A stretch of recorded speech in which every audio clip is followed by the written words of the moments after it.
Our job from day one was to train Russians how to raise beef cattle the way we do in the U.S. So we were teaching them how to handle cattle, how to ride a horse, how to rope, how to build fence, how to feed, all of that. It took unique guys over there to be able to do that, and the Americans we brought over were tremendous, some of the best you could ever find.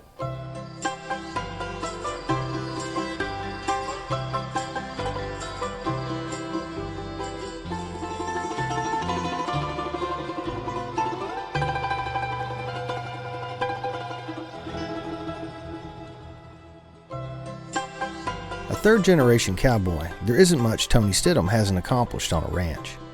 An expert in artificial insemination and all things bovine, his talents have kept him busy all over cattle country, managing major ranches in Oklahoma, Texas, and Kansas. But in 2011, a very unique ranching opportunity presented itself, and the cowboy in him just couldn't say no.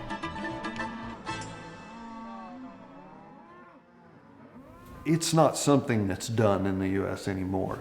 Anyone that gets in the cattle business now, they usually go buy a ranch that's already established. They go buy cows that someone else has already kind of give them a direction to go.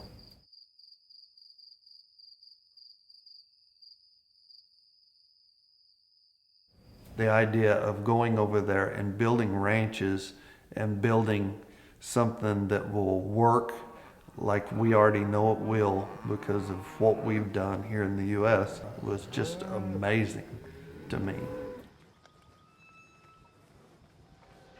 Russian agribusiness Miratorg, already that nation's leading pork producer, wanted to get into the beef business on a giant scale. Company brass naturally turned to the United States, the world's leader in beef production, for guidance. After touring some of the biggest and most successful cattle ranches in the U.S., Miratorg officials decided they wanted to duplicate the proven American process and set about finding the right people to make it happen. I was just looking through the Western Livestock Journal online, seeing an ad about someone that they were looking for. Didn't realize it was in Russia. When I was reading the ad, I knew it was working for Russians. After I read it, I had my wife come over and read it. She read it and she goes, "Well, they're looking for you." I took the job actually without ever seeing anything. Just the idea of working on an operation that big and starting from scratch just intrigued me.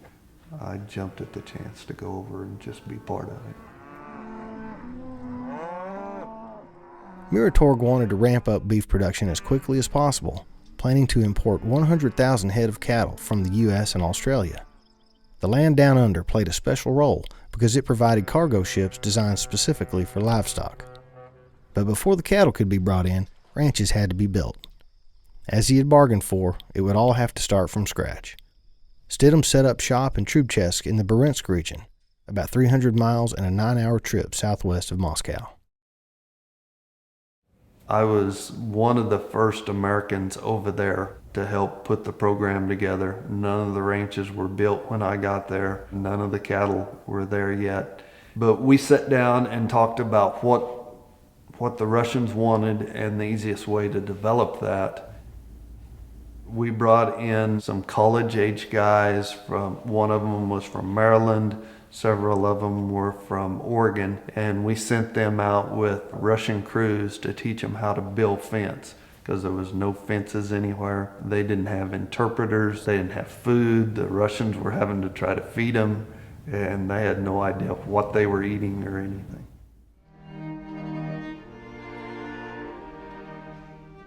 Drawing from a lifetime of experience and an extended family tradition of ranching, Stidham helped design and develop efficient and productive cattle ranches in Russia. It was truly a ground-up operation, starting with the land itself. Most of the ranches were around 5,000 hectares or a little over 12,000 acres. We would come in and work up that ground and put it to improve grasses. It was rye grasses, orchard grass, some fescues, a grass that would handle large numbers. We would have been at the same latitude as about Calgary, Canada. Very cold climate. It's very open. It's where they used to raise a lot of winter wheat. It's got a lot of valleys and rough areas, but there's no rock anywhere. It's very good soil everywhere, and it's tremendous ground as far as farming or ranch land. The first ranches were all in the Barinsk region where I was at. After we got 18 ranches, the furthest ranch from where I lived was 4.5 hours.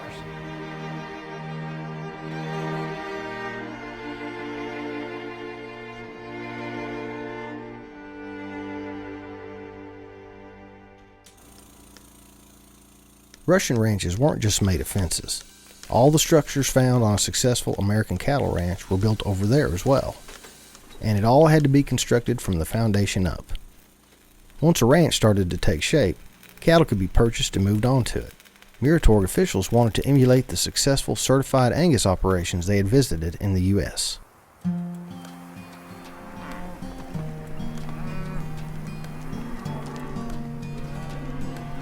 One of the ideas that we came up with was buy most of the cattle in the U.S. out of the north. So most of them came from North Dakota, South Dakota, Nebraska, Montana, Oregon, those areas where it's colder. Then they were all quarantined in Kansas at a feedlot. After quarantine, they were trucked to Galveston. Using Australian ships, the American Angus were shipped out of Galveston, Texas to a Black Sea port in Russia. Perhaps because Muratorg was following a strict timetable for beef development, the livestock-loaded ships made the 6,000-mile-plus voyage to the colder climate as quickly as they possibly could. When you go past Florida, they're supposed to go right up the East Coast, all the way up to Greenland, Iceland, and then come back down. There's supposed to be almost no ships that go straight across because it's just not the safest thing. You know, if they have any kind of problems, there's no way anyone will get there. Almost all of them would do it. They would go straight from Florida right over into the Mediterranean Sea. In December, we got cattle out of Australia, which is summertime down there, and we brought them into Russia, and it was cold, but the cattle were handling it fine, even though they had no hair.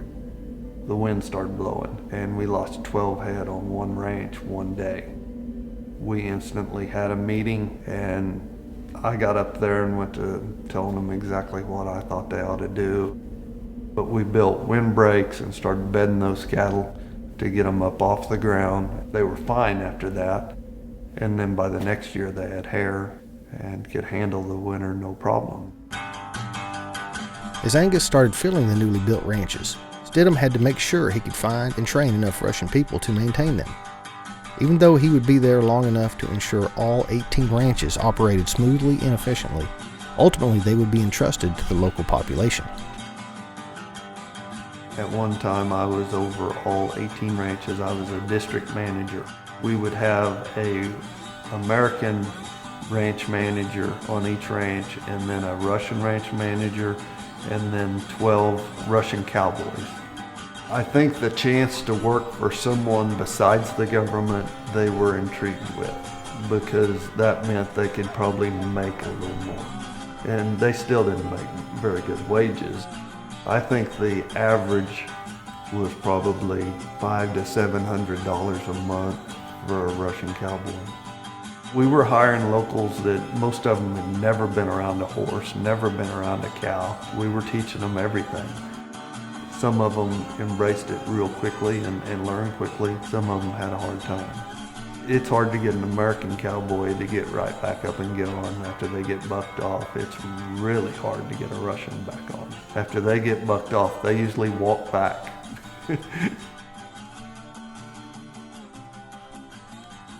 Training greenhorns to run a ranch was only part of the challenge. Stidham and his fellow Americans encountered cultural differences everywhere they turned. Although Muratorg's operations were directly modeled on American agribusiness, the communities surrounding the ranches were nothing like the ones back home.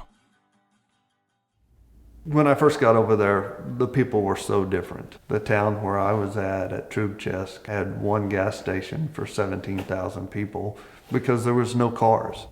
There's lots of them that walk to the community well and carry their water home. They do the swapping at the grocery stores. They bring their cheese in and trade it for some sausage. And so you had these cowboys walking around with boots and spurs and hats, and so the people were pretty afraid of us, and there was rumors going around that we were carrying guns just like from the westerns.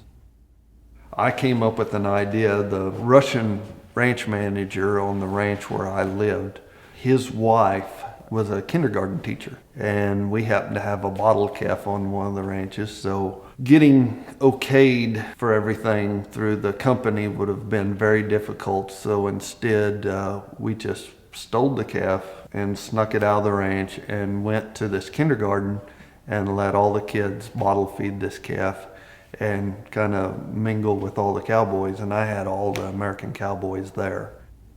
Kids just love the calf, of course. They had never been around a beef cow by any means. And we all kind of got down on our knees around those kids and spent a little time with them. After that, when we would go to the grocery store, if one of those little 5-year-olds seen us, they'd just come running to us. Then they would come over and we would try to visit with them with what little Russian we had learned and what little English they might know. I quickly learned that people are the same everywhere. If you really treat people right, they'll work for you and they'll do anything they can. While on the ranches, the Americans and Russians developed good working relationships. Ranching is difficult work, and sharing in it brought the men together, despite the stark differences in culture, management styles, and values. The culture deal was unique from day one. A lot of the higher ups in the company had military backgrounds, and so they thought if they said something, everyone ought to jump. And that's not exactly how things work on a ranch.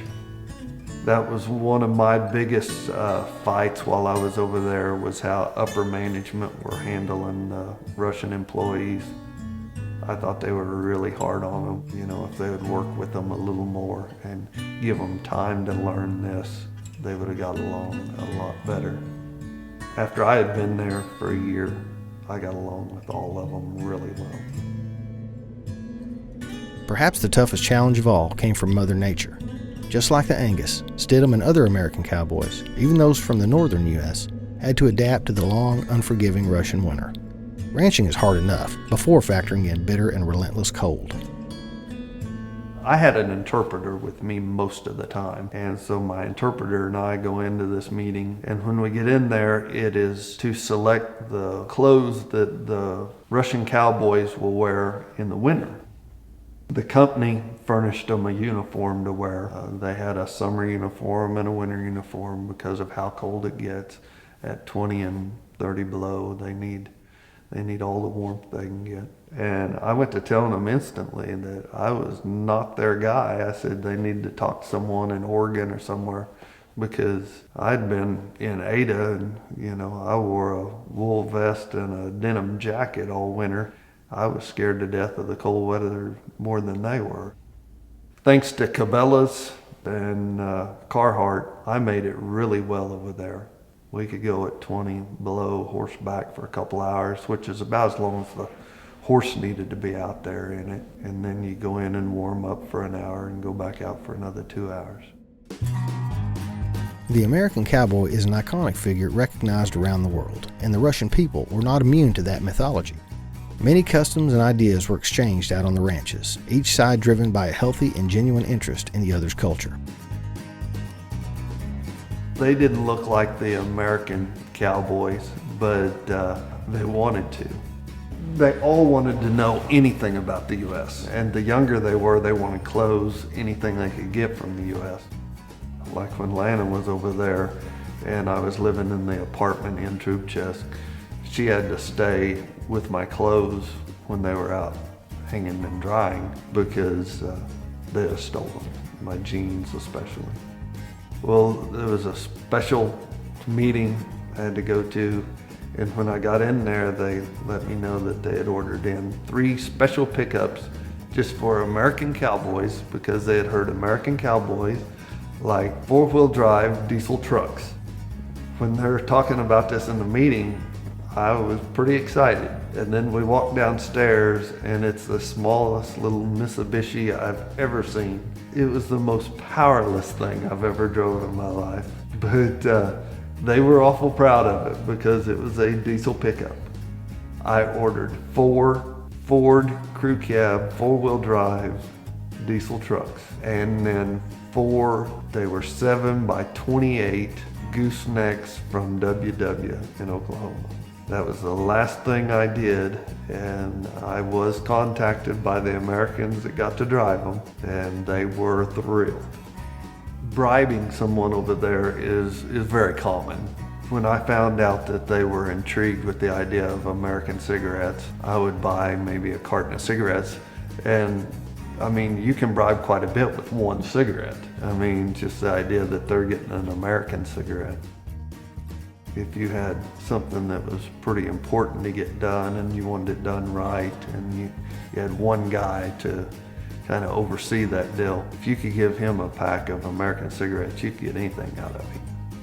And I thought I could do the same thing with vodka, and I bought a bill of vodka to take to one of the guys that had went around and watered some cattle for me way after dark. And the ranch manager, Russian ranch manager, told me later, he said, "You'll probably throw that away." And I'm like, "Really?" I said, I know they love vodka. And he goes, "These are country people. They make their own vodka, and they don't trust anything that comes out of a bottle like that." It's a little bit like Wildcat whiskey in Ada. Despite the West meets East camaraderie, the American ranchers still battled homesickness. Stidham did his best to stay in contact with his family and friends back home, regardless of the huge time difference. He was also lucky enough to have his family come visit him in Russia on several occasions.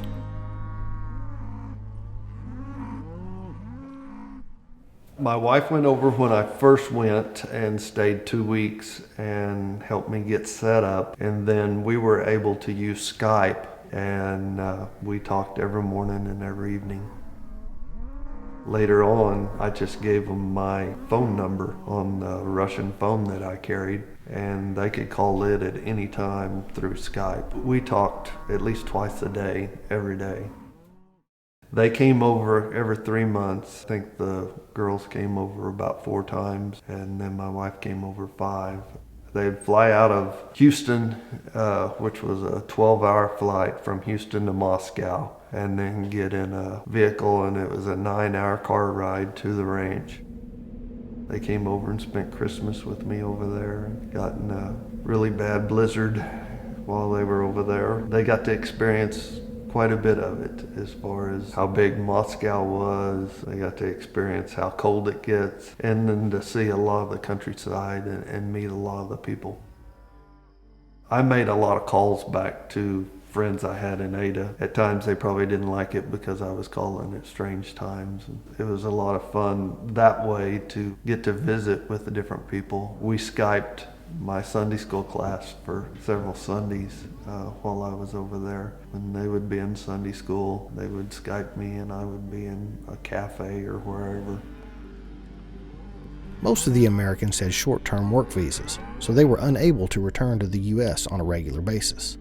Stidham had a 3-year visa, but ultimately decided to come back home long before it expired. Most of the Americans had 3-month visas, so they would be there 3 months, come back for about a month to renew their visa, and then go back. We would use a lot of the cowboys to find horses for us to take over. I finally decided that I'd had all the Russian deal I wanted, and came home in November of 2012. The food was really bad in Russia. Their main course is borscht, which is beet soup. It's horrible.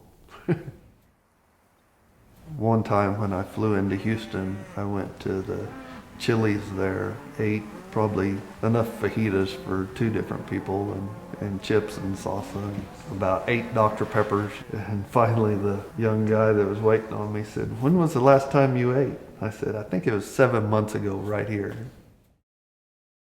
Most of the American ranch managers that were under me are back here in the U.S., and I've talked to a few of those since they got back, and all of them have just loved the opportunity and the experience that they've had.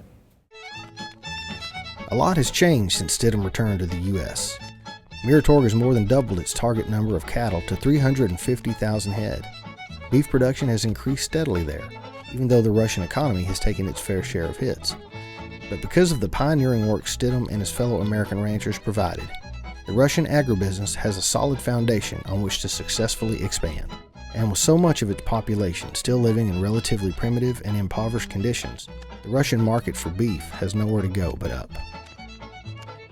When I was over there, it was 29 rubles for $1. Now it's like 70 rubles for $1. And so their ability to buy things from the U.S., because they wasn't just buying cattle. I was at the office in Troop Chest one day when they pulled in with 12 of the largest John Deere combines I've ever seen. A couple heads for each one of them. You're talking $90,000 to $100,000 for every one of them if you was buying them in the U.S. To ship them over, everything just pretty well doubles. They did that several times. Every ranch had John Deere tractors and Caterpillar tractors, feed wagons, everything from the U.S. and Canada that was just costing them a fortune. Even though they might be buying more of the cattle out of Australia, there's a lot of things they can't buy out of Australia. They're doing really well. They have calved out 170,000 head in the last year, and that's halfway there. They're doing everything. It's very high tech. It's going to be great quality steaks that they're developing. And so the beef will go to Moscow, and it'll go to St. Petersburg, and it'll go to the capital cities. But by the time they feed the hotels and the upscale restaurants and the markets in those areas, that's it. It'll just never make it to the area where I was at. And the people there couldn't afford it. They very seldom have meat when they sit down and have a meal anyway.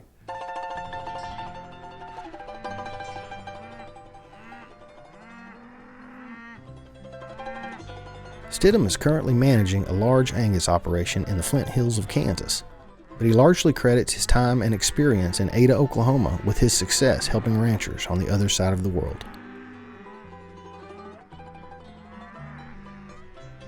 Growing up and being from the Ada area, the idea of meeting whoever and just fitting right in didn't scare me at all. I like meeting new people, and I think most people around Ada are that way. Very friendly, easy to talk to, and after the Russians get to know you, they're pretty easy to talk to too.